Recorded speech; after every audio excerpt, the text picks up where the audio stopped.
오늘 아침 우리에게 주시는 하나님의 말씀을 봉독하겠습니다.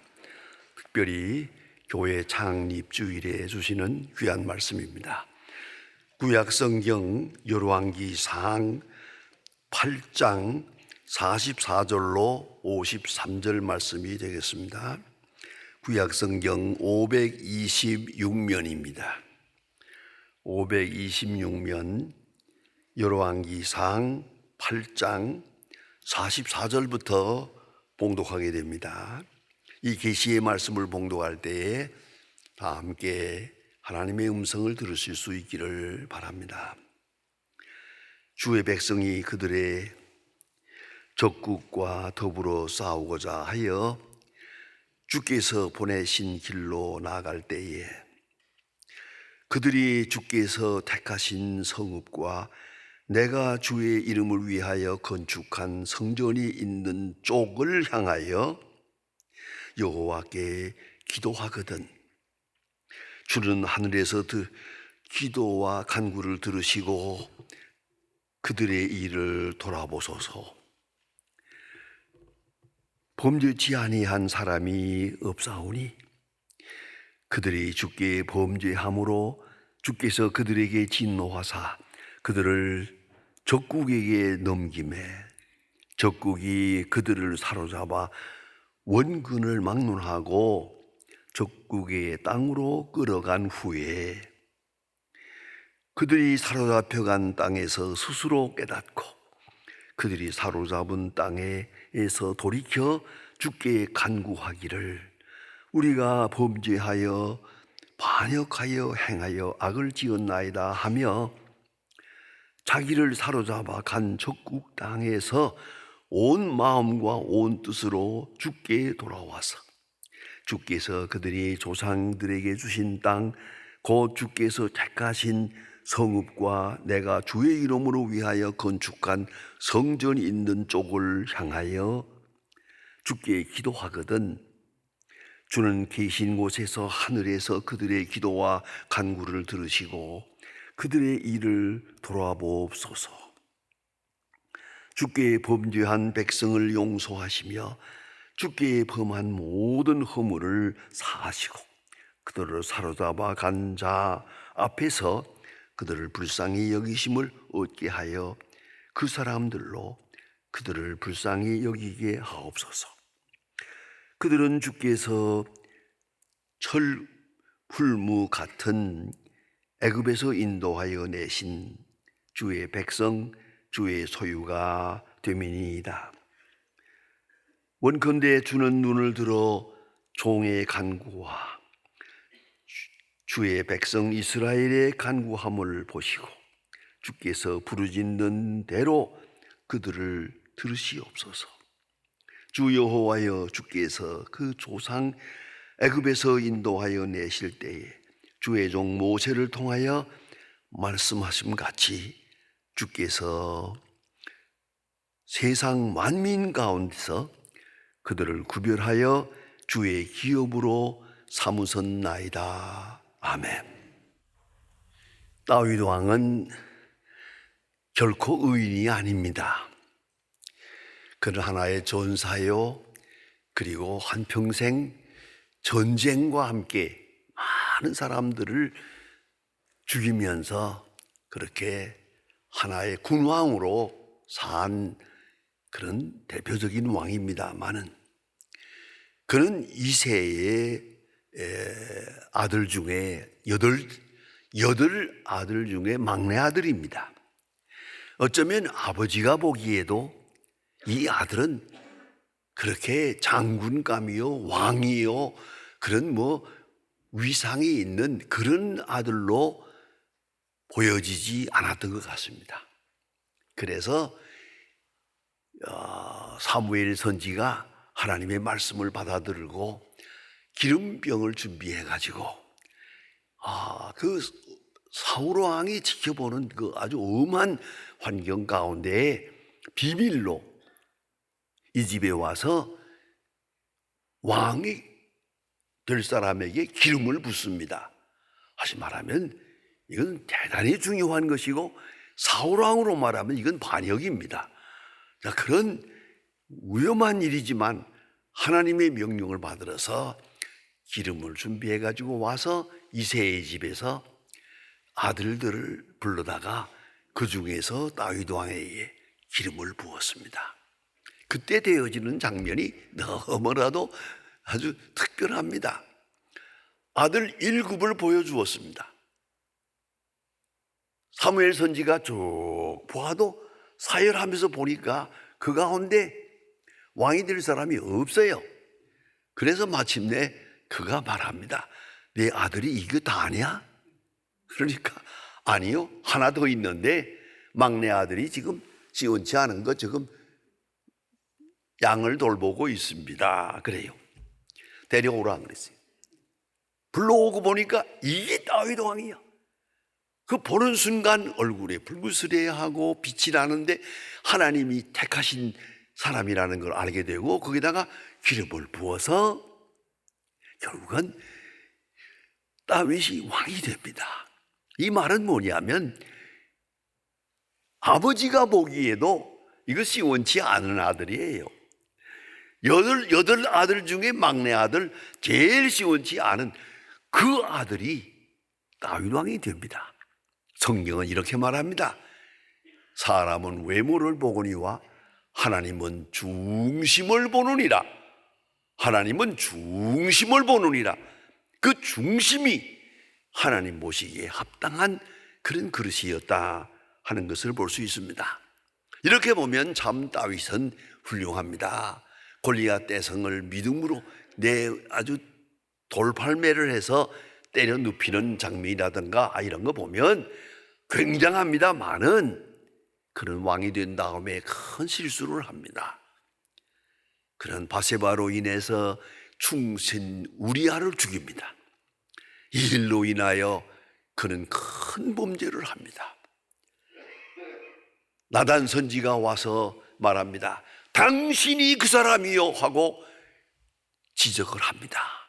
저는 그 장면을 생각해 봅니다.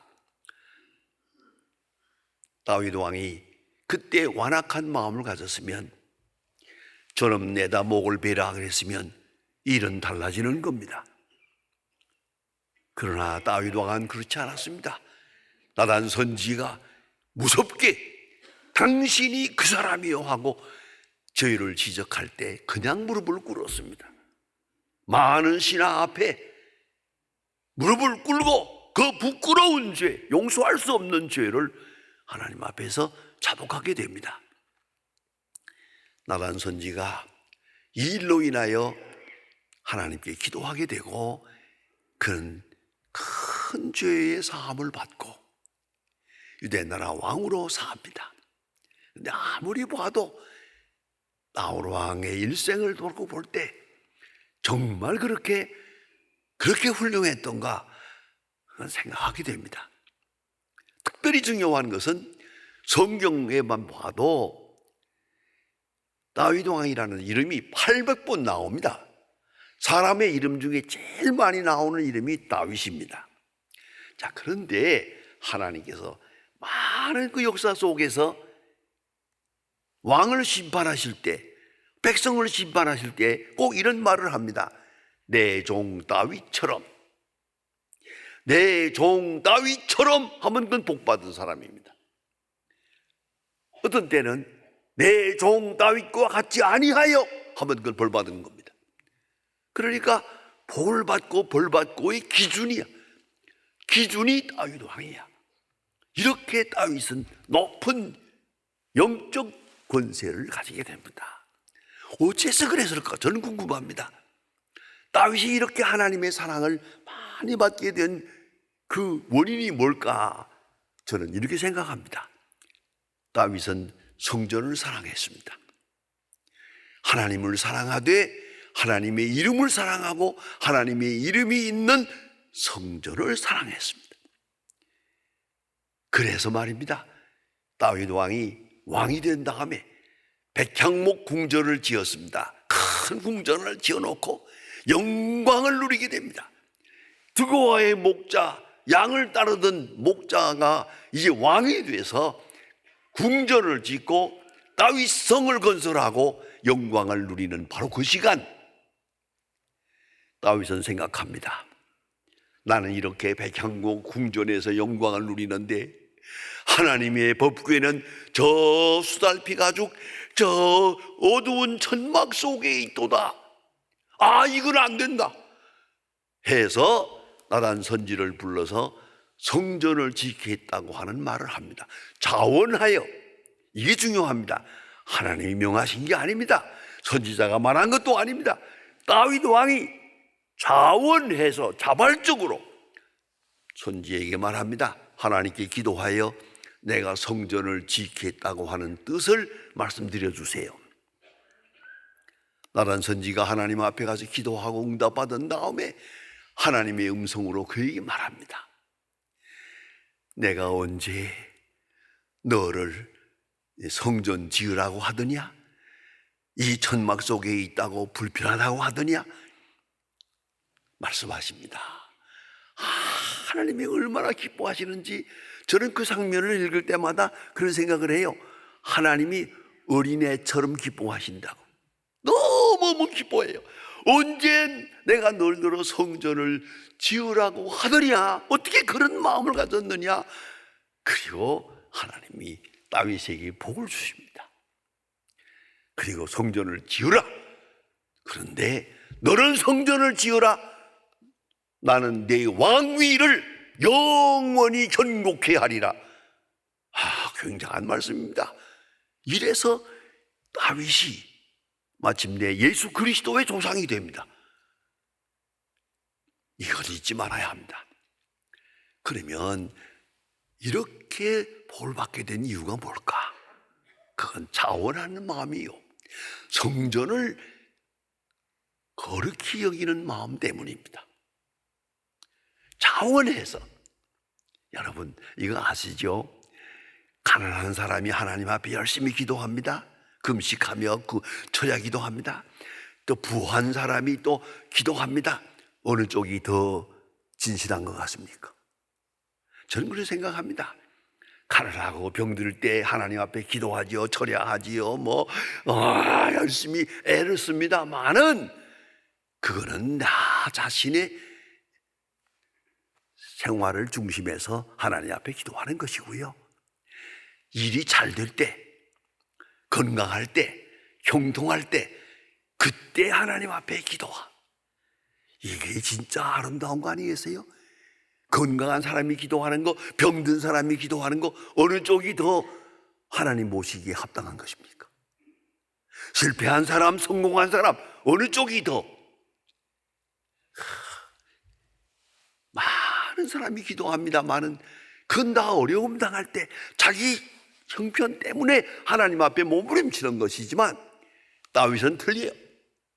부귀 영광을 누릴 때 최고의 영광을, 권세를 누리는 그 시간 하나님을 생각한 겁니다.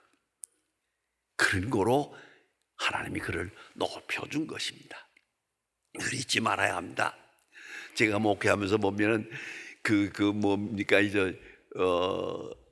대학 예비고사 볼 때 그때쯤 되면은요 새벽 기도가 터지게 모입니다. 그리고 나를 또 괴롭힙니다. 만나기만 하면 제 아들을 위해서 기도해 주세요, 제 딸을 위해서 기도해. 이거 참 괴롭습니다. 자, 시험 끝났습니다.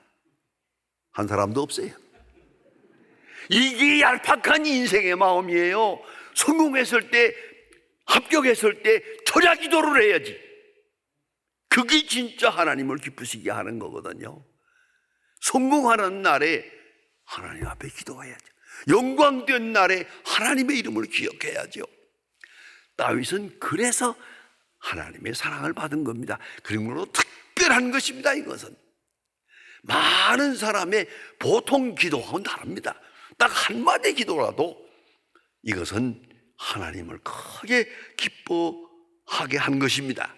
자원해서 한 것이고 자발적으로 한 것이고, 하나님께서 네 왕위를 영원히 견고케 하시리라, 이런 축복을 주십니다.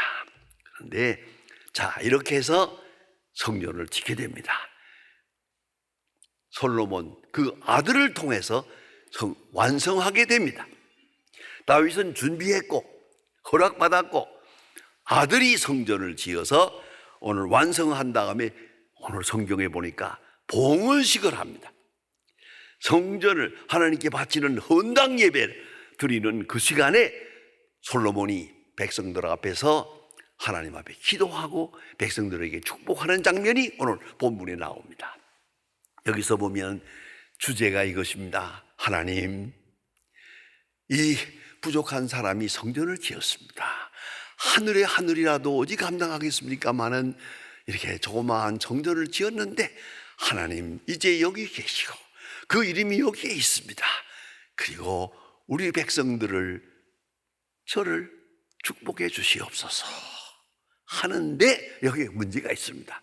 뭐냐면 이 자리에 나와서 기도할 때 어떤 사람이라도 나와서 기도하거든 죄를 용서해 주시고 여기서 기도하거든 복을 주시옵소서 기도하시고, 그러나 오늘 같은 세상이 아니니까 다 나올 수가 없잖아요. 멀리 있을 때가 있거든요. 그때는 멀리 있을 때라도 성전을 향하여 기도하거든 들어주시옵소서.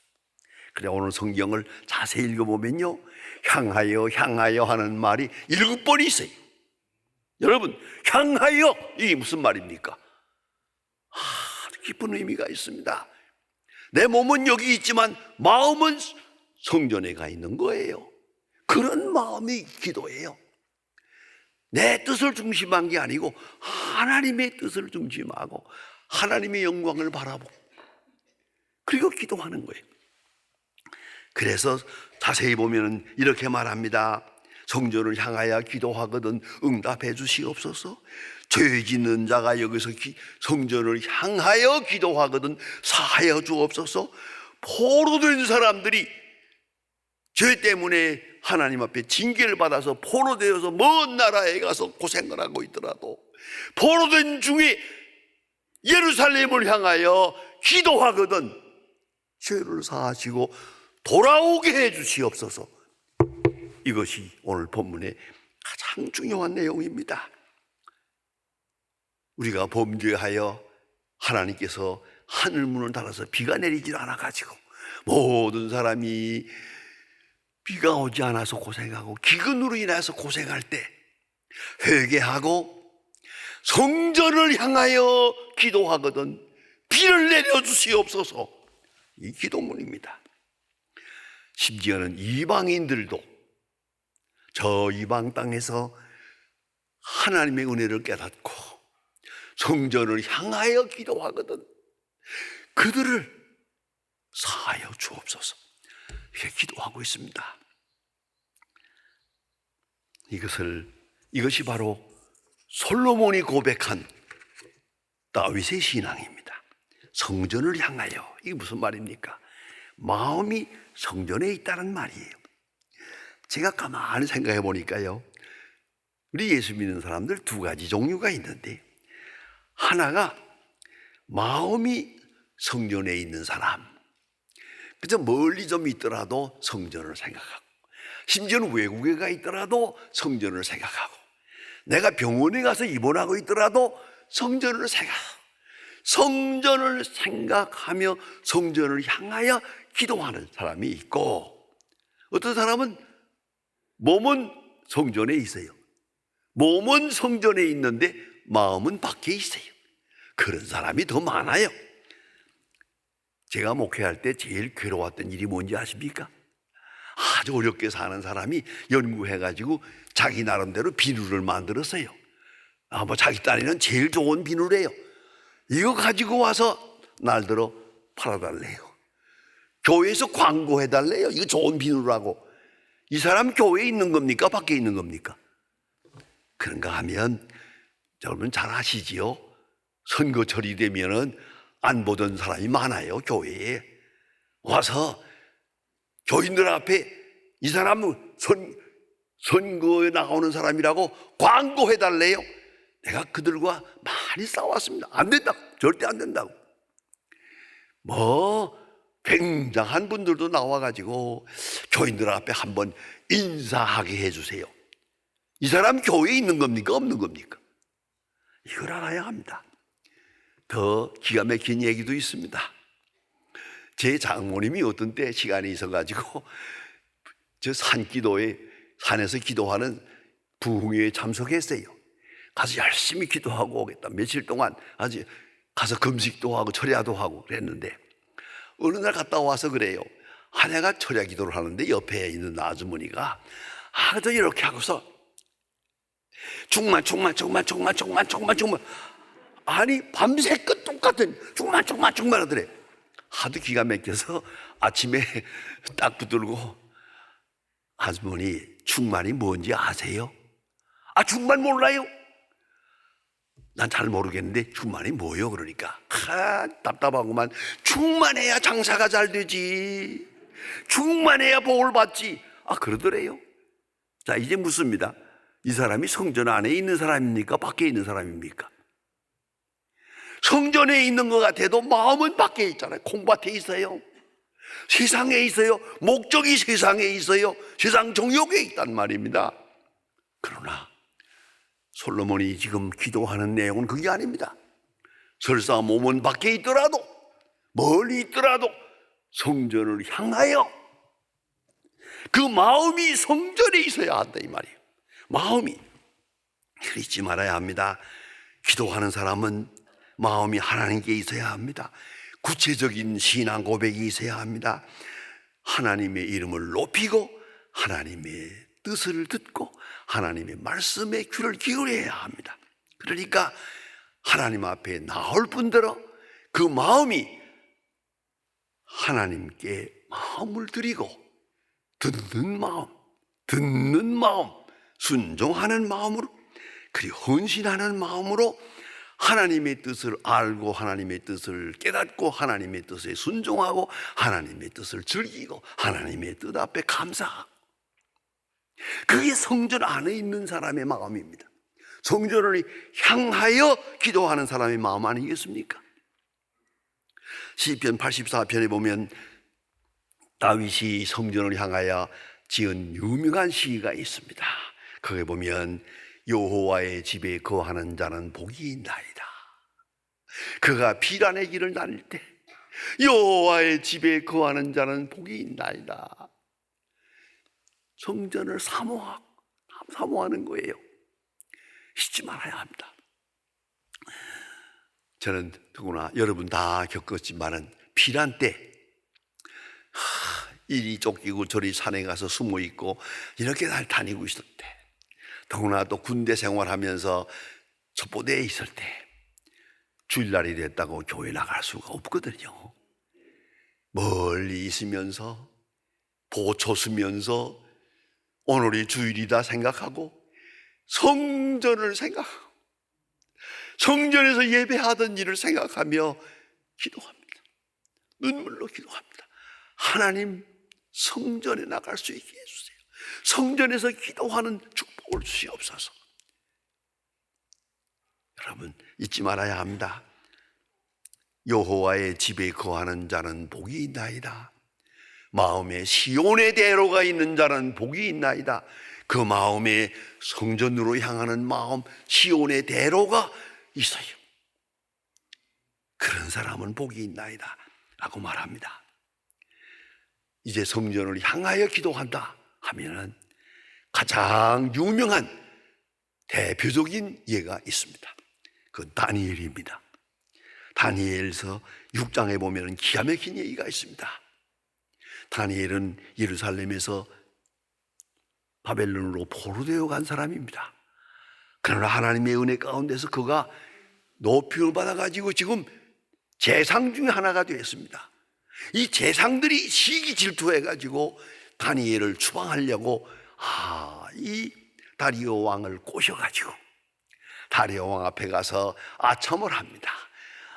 이거 다리오 왕의 신상을 하나 만들어 놓았습니다. 큰 신상을. 이제 명령을 할 텐데 다리오 왕의 신상 앞에 절하고 그 외에 다른 어떤 분에게 기도하는 사가 있거든. 저 바다가 사자 굴 속에 집어넣어서 죽이게 합시다. 이게 말이 됩니까? 그런데 이 멍청한 다리오 왕이 그 의인에게 그 조서에 조인을 합니다. 그렇게 하기로 조인을 찍었어요. 자기가 아첨하는 왕 그 신하들의 말을 듣고 성경은 이렇게 말합니다. 의인을 찍은 것을 알고도, 그렇게 되면 내가 이제 기도하면 사자굴에 끌려 들어갈 것을 알고도, 그 후속 결과를 다 알고도 그는 하나님 앞에 기도합니다. 예루살렘을 향하여 문을 열어놓고 하루에 3번씩 관리대로 하나님 앞에 기도합니다. 예루살렘을 향하여 문을 열어놓고 전에 하던 대로 기도합니다. 성경에 더 감격스러운 게 있어요. 기도하되 하나님께 감사하니라 그랬어요. 그냥 기도가 아니에요. 나 이제 이 멍청한 다리오 왕 때문에 죽습니다. 이 음모에 끌려서 지금 사자굴에 들어가 죽습니다. 그러나 감사합니다. 예루살렘을 쪽을 향하여 문을 열고 기도하는, 그가 들은 응답이에요. 감사합니다. 이대로 죽어도 감사합니다. 이것이 성전을 향하여 기도하는 마음입니다. 여러분, 어떤 형편에, 어떤 처지에 있든 간에 성전을 향하여 내가 마음을 하나님께 향하고 간절히 기도하면 모든 문제를, 그 원인을 알게 되고 마지막 결과는 감사하게 됩니다. 감사하게 됩니다. 성전을 향하여 기도하는 사람의 마음입니다. 기도하는 사람이 누리는 축복입니다. 세상으로 향한 마음, 이제 하나님께 향하고, 하나님께 향한 마음이 구체적으로 성전을 향하고, 기도할 때 하나님이 함께 하시는 겁니다. 예수님은 12살 때 말했습니다. 성전에서 말합니다. 내가 내 아버지 집에 거할 줄을 몰랐습니까? 내 아가 내 아버지 집에 있어야 할 줄 몰랐습니까? 예수님 12살 때 고백한 겁니다. 성전 중심, 성전을 향하고, 우리 어디에 있든 우리의 마음은 항상 성전에 있어요. 우리의 기도는 항상 성전을 향하여 기도하는 그런 거룩한 경건이 있을 때 항상 우리에게는 감사가 있고 찬양이 있고 하나님의 은총이 함께 할 것입니다. 기도하십시다. 하나님 아버지, 오늘 거룩한 주일, 특별히 창림 기념일을 당해서 하나님 앞에 예배하게 하심을 감사합니다. 나의 나됨의 의미를 바로 알게 하시고 성전의 성전된 의미를 바로 깨닫게 하사 성전 중심에 살고, 비록 우리가 밖에 나가 살지만은 우리 마음은 여기에 있게 하시고 우리의 기도는 여기에 있게 하사 항상 주의 음성을 보이고 주의 얼굴을 보며 주의 말씀에 순종하며 감사하는 그런 귀한 승리로운 신앙생활 되게 하여 주시옵소서. 예수님의 이름으로 기도합니다. 아멘.